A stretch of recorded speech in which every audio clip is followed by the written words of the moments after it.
No todos los lugares tienen voz. Algunos susurran. Otros llaman. Habían viajado miles de kilómetros con la idea ingenua de encontrar algo auténtico. Ángela y Mateo, pareja desde hacía 6 años, creían que ese viaje a Zaniki, en la costa este del continente africano, sería una experiencia transformadora. Él, videógrafo y técnico de sonido, escéptico ante cualquier dogma. Ella, psicóloga y documentalista en formación, siempre atraída por lo oculto, lo espiritual, lo marginal. Su proyecto, autofinanciado, buscaba retratar cómo las creencias religiosas tomaban formas extremas en las zonas rurales.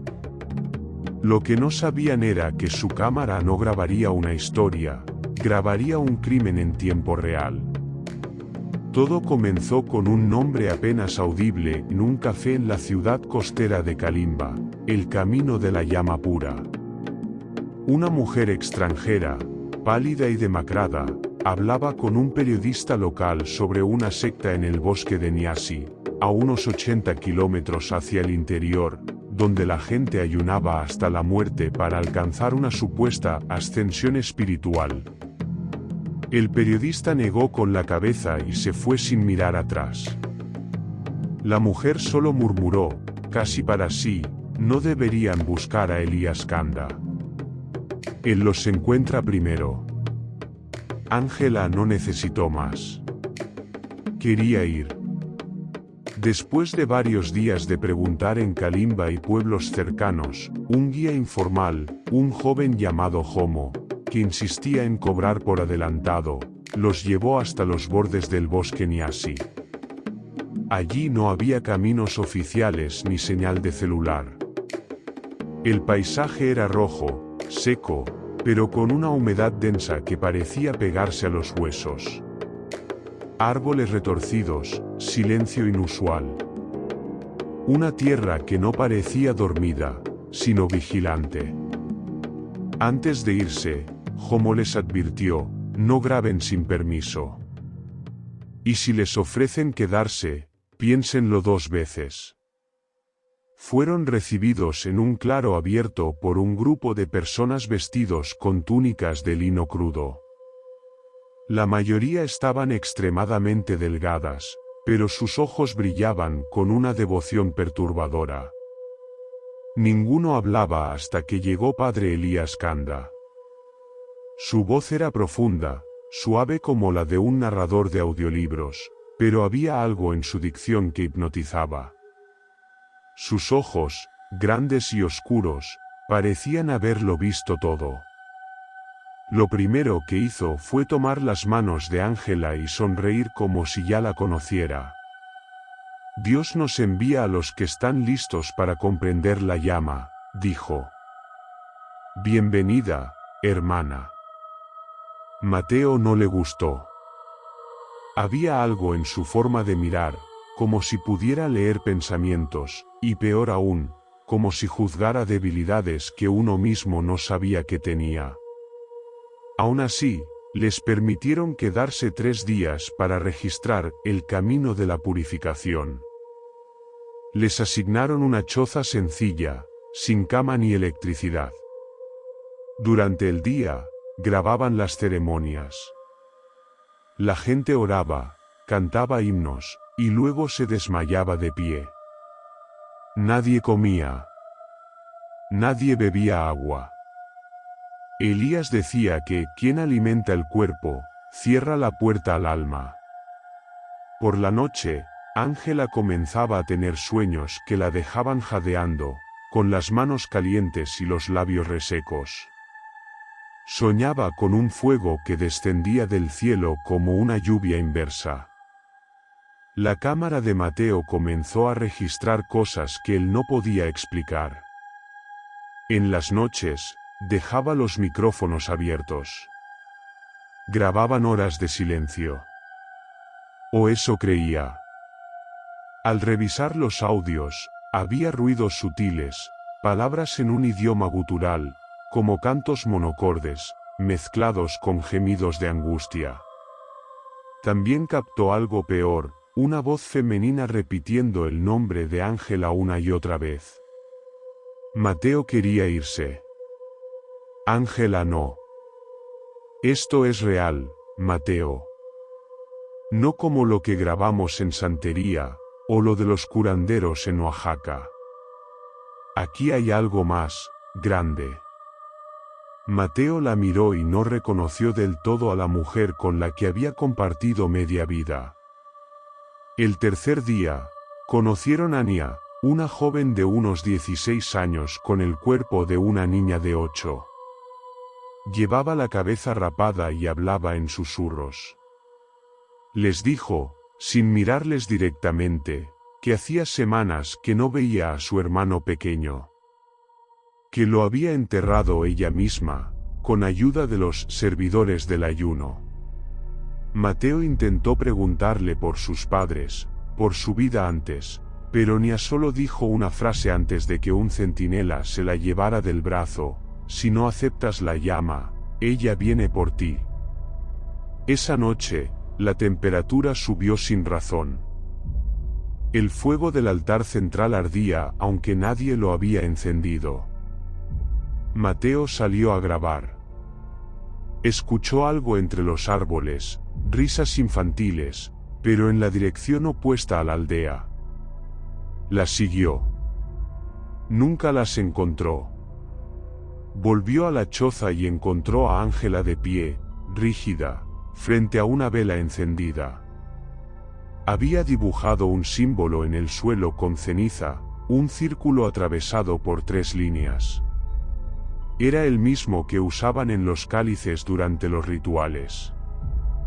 Él dice que el mundo acabará pronto. En agosto. Y que si no me entrego al ayuno, me perderás, dijo ella sin emoción, como si lo repitiera de memoria. Mateo sintió frío en la espalda. No por la frase, sino por cómo lo dijo. El día en que debían partir, fueron llamados ante Elías Canda. Sentados sobre una piedra rodeada de velas, les ofreció quedarse hasta la purificación completa. Dijo que el mundo iba a ser destruido por el juicio divino, y que solo los que se vaciaran completamente del mundo terrenal serían sacados antes del fuego final. Mateo se negó. Elías lo miró con tristeza. Tú aún tienes miedo. No naciste para la llama. Pero ella sí. En menos de una hora, los centinelas confiscaron sus mochilas, cámaras y celulares. Fueron llevados a una choza de barro más alejada. Les dijeron que no podrían salir hasta completar una semana de ayuno. Nadie los vigilaba. No hacía falta. Afuera, la selva no hablaba. Observaba. Mateo empezó a trazar un plan de escape. Pero Ángela ya no escuchaba. Pasaba horas rezando. Horas dormida. Horas hablando con alguien invisible. Mateo anotó en su libreta, temblando: esto no es fe. Es una muerte lenta decorada con palabras hermosas. Si no salgo pronto, no salgo nunca. El que no come, escucha. El que no habla, obedece. El que no duda, arde. Mateo no sabía cuántos días habían pasado desde que los separaron del grupo principal. En la choza que les habían asignado, el tiempo se detenía. El calor era inmóvil, sin viento, como si el bosque no respirara. Cada amanecer parecía exactamente igual al anterior, pero su cuerpo le gritaba que algo estaba cambiando. O pudriéndose. Ángela apenas hablaba. Su piel se había pegado a los huesos. Los labios partidos por la deshidratación. Aún así, Sus ojos brillaban con una fuerza que lo desarmaba. Una mezcla de delirio y paz, como si algo dentro de ella se hubiera rendido voluntariamente. «Estás atrapado en tu miedo», le decía ella. «El hambre no es castigo. Es revelación. Yo lo escuché anoche. El fuego que viene. Ya no siento dolor». Mateo temblaba. No por el hambre, aunque era brutal, sino por lo que veía en ella. Ese rostro ya no era el de su esposa. Era el rostro de alguien que había elegido desaparecer. Intentó convencerla de que escaparan. Le habló de los documentales que aún podían hacer, de su familia en Puerto Rico, del mar, de los domingos en la terraza. Pero ella no recordaba nada. Solo miraba al techo y decía, «Aquí no hay tiempo. Solo espera». Y la espera purifica. Una noche, los despertaron los servidores del ayuno. Eran hombres de cuerpos famélicos, vestidos con túnicas negras y los ojos cubiertos por vendas oscuras. No hablaban. Se movían como si compartieran una mente silenciosa. Los llevaron sin explicación hacia el centro del campamento. Mateo contó al menos 40 personas reunidas allí, todas sentadas en círculos concéntricos, con la cabeza gacha, murmurando en un idioma que no comprendía. En el centro, una figura distinta, una mujer muy anciana, o quizás simplemente consumida. Estaba completamente desnuda, con la piel surcada por cicatrices antiguas. Tenía los ojos abiertos, pero no parecía ver. A su lado, Elías Canda sostenía una antorcha. Ella fue la primera en vaciarse por completo, dijo. Su cuerpo ya no es suyo. Es del fuego. Y ustedes la verán arder, pero no quemarse. Mateo quiso gritar. Quiso correr. Pero algo en la atmósfera lo paralizaba. Una fuerza invisible, como una presión en el pecho. Ángela, a su lado, lloraba en silencio, pero no parecía aterrada. Lloraba con devoción. La mujer fue colocada en una estructura de madera. Elías encendió las llamas. El humo no olía a carne, ni a nada orgánico. Era dulce. Insoportablemente dulce, como miel fermentada. La figura en el fuego no gritó. No se movió. Y, contra toda lógica, no se redujo a cenizas. Las llamas bailaban a su alrededor, pero ella permanecía erguida, como si las brasas fueran apenas una brisa cálida. Los congregados lloraban. Rezaban. Algunos se desmayaban por la emoción. Mateo solo temblaba. Ya no podía fingir que esto era un culto religioso más. Había entrado a un lugar donde la lógica no servía de escudo. Días después, comenzó a escuchar los pasos. Al principio creyó que era paranoia.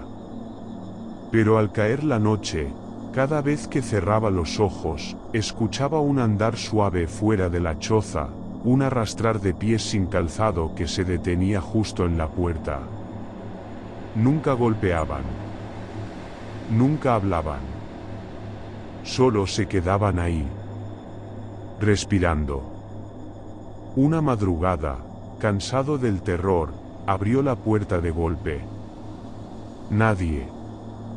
Pero en la tierra polvorienta, unas huellas pequeñas y desnudas formaban un círculo alrededor de su choza. Como si alguien, o muchos, hubieran dado vueltas toda la noche. Mateo intentó grabar todo. Pero su cámara, en una de esas ironías fatales, se negaba a funcionar. Solo captaba estática o interferencias.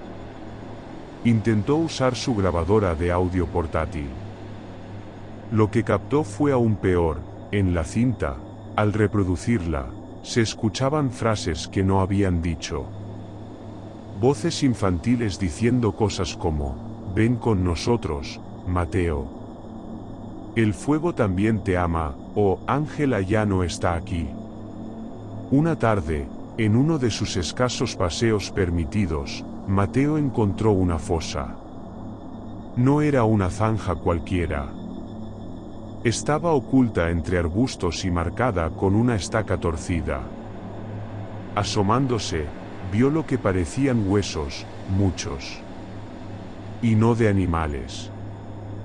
Cráneos pequeños, manos delgadas, costillas alineadas como jaulas vacías.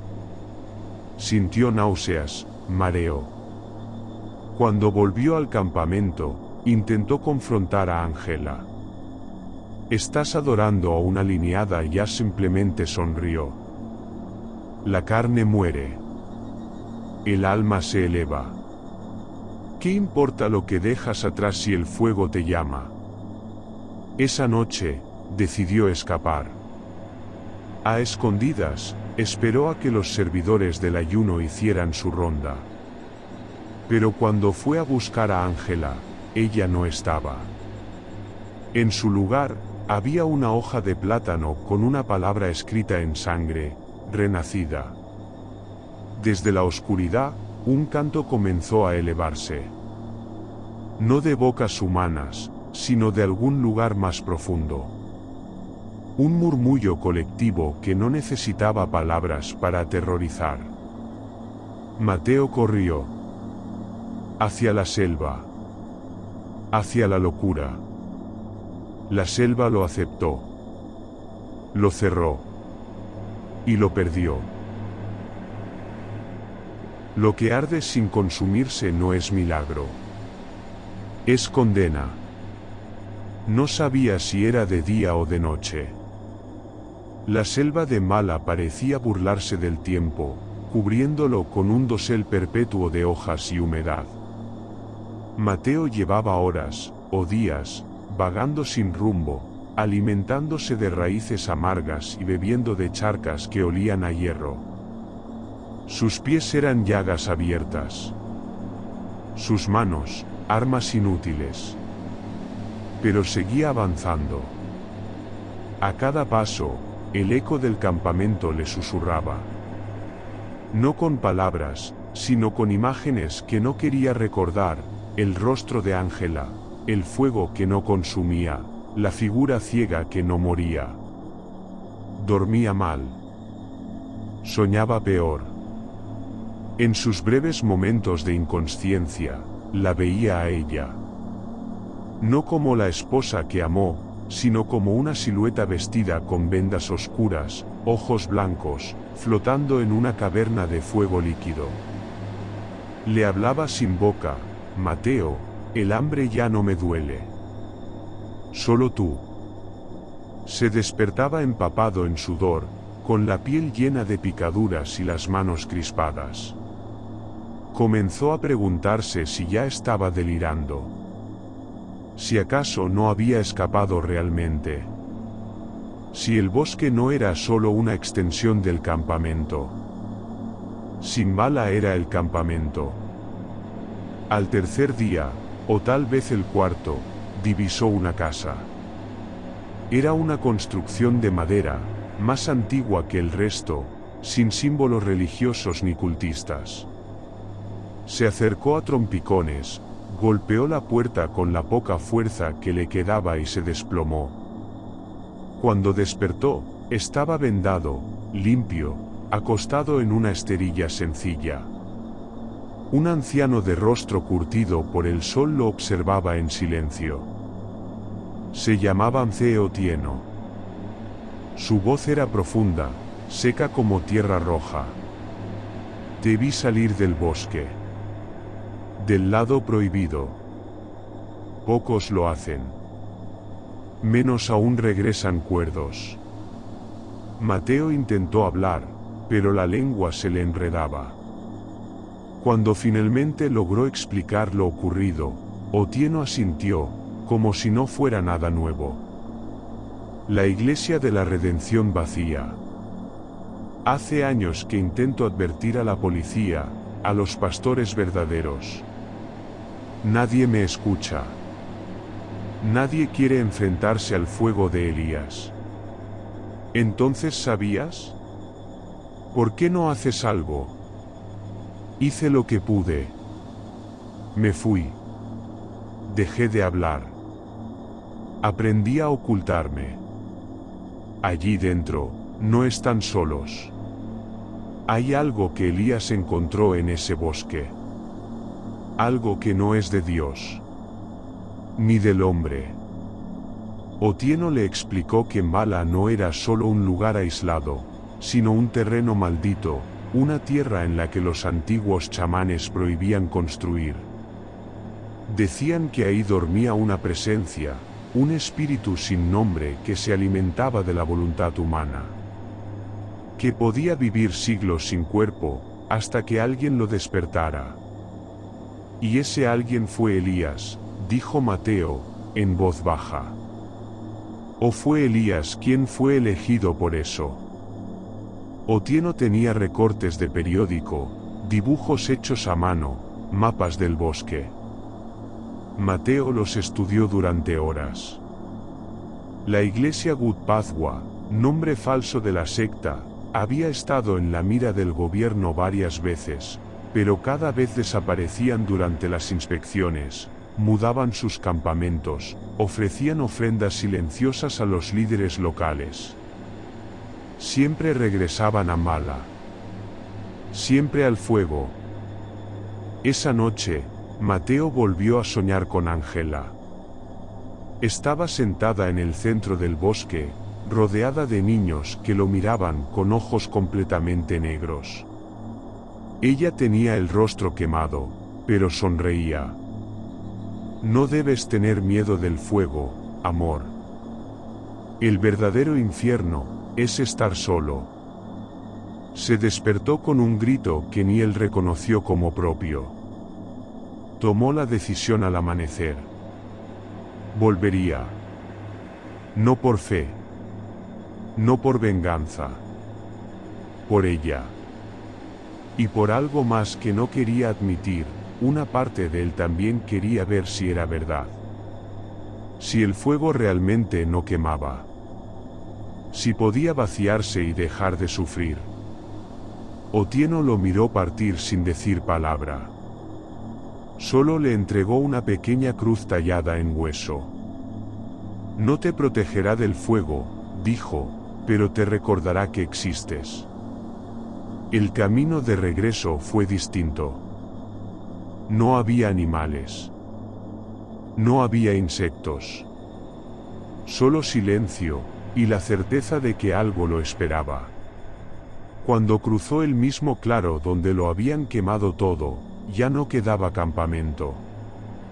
No quedaban chozas. No quedaban cuerpos. Solo un agujero gigantesco en la tierra, como una boca abierta en medio del bosque. Y una voz, desde lo profundo, ven, Mateo. El fuego aún te espera. La llama nunca se apaga. Algunas puertas no se abren.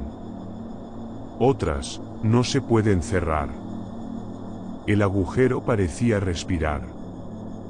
Exhalaba un calor húmedo, fétido, como si bajo la tierra algo aún digiriera lo que fue el campamento. Mateo no sabía cuánto tiempo llevaba parado al borde, mirando hacia la negrura. El cráter no estaba allí cuando huyó. Era nuevo. O antiguo. Como si el bosque hubiera abierto sus entrañas justo para él. Entonces lo escuchó. Una risa. Infantil. Lejana. Luego, una voz que no provenía de su mente, ni de sus oídos, sino de algo mucho más interno, más profundo. Te falta una llama para ver. Una para comprender. y otra para morir. Mateo descendió.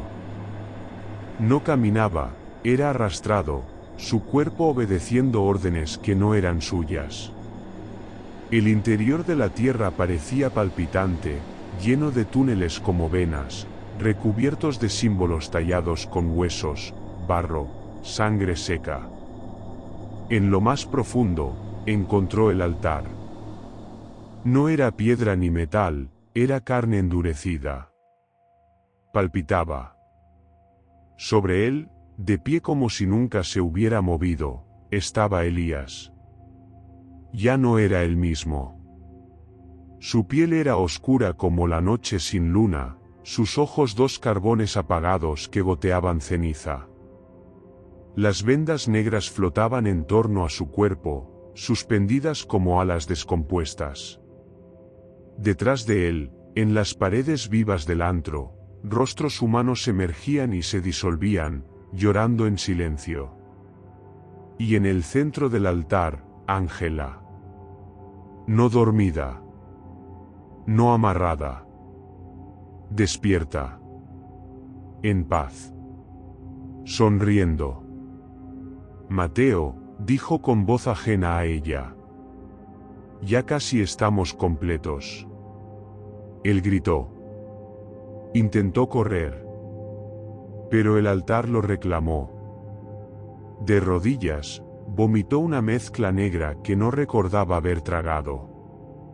Y comprendió, la iglesia del buen camino no era solo una secta. Era una simbiosis. Un conducto.